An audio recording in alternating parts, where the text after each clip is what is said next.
Nesta aula eu vou apresentar o padrão Unit of Work. Na aula anterior, nós usamos o padrão repositório e fizemos a implementação de um repositório para a nossa aplicação. Para isso, nós definimos um repositório genérico e um repositório para cada entidade que nós estamos tratando, produto e categoria. Dessa forma, nós poderíamos utilizar esse repositório em nossos controladores, substituindo a utilização do contexto do Entity Framework Core por esse repositório. Vou abrir o nosso projeto, vou abrir um controlador aqui, ó. No meu controlador, eu estou fazendo a injeção no construtor da classe app-dbContest, que representa uma instância do Entity Framework Core. Então, eu poderia substituir esse código pela nossa implementação do repositório. No entanto, eu posso melhorar a implementação do repositório criando um invólucro para os repositórios que eu criei. E eu faço isso usando o padrão Unit of Work. Então, o que é o padrão Unit of Work? Segundo o Martin Fowler, uma unidade de trabalho, ou Unit of Work, ela rastreia tudo o que é feito durante a transação de negócios que pode afetar a camada de persistência. Ao concluir esse rastreamento, ela descobre tudo o que é preciso ser feito para alterar a camada de persistências como resultado do trabalho. Então, percebeu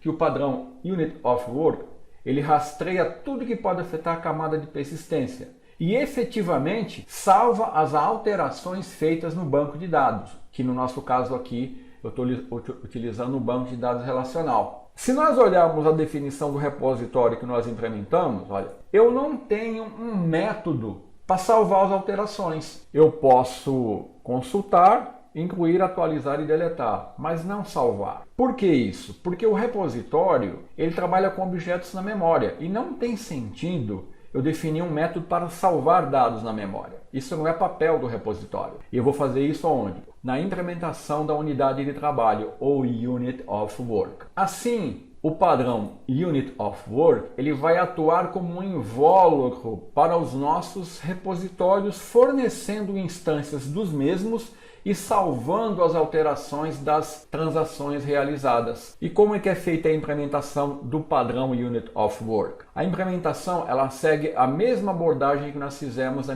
implementação do repositório. Nós criamos uma interface onde nós definimos propriedades para obter os repositórios que foram criados e um método para salvar as alterações. A seguir, eu crio uma classe concreta que vai fazer a implementação desse contrato definido na interface para mim poder depois utilizar a Unit of Work no meu projeto. Assim, a unidade de trabalho ela vai representar uma transação quando usada em camadas de dados, que vai ser o nosso caso. Assim, é importante entender que o padrão Unit of Work ele faz duas coisas muito importantes. Primeiro, ele mantém as atualizações na memória e, em segundo, ele envia essas atualizações que estão na memória como uma transação para o banco de dados. E para poder atingir esses objetivos, ele realiza duas tarefas. Ele mantém listas de objetos de negócios na memória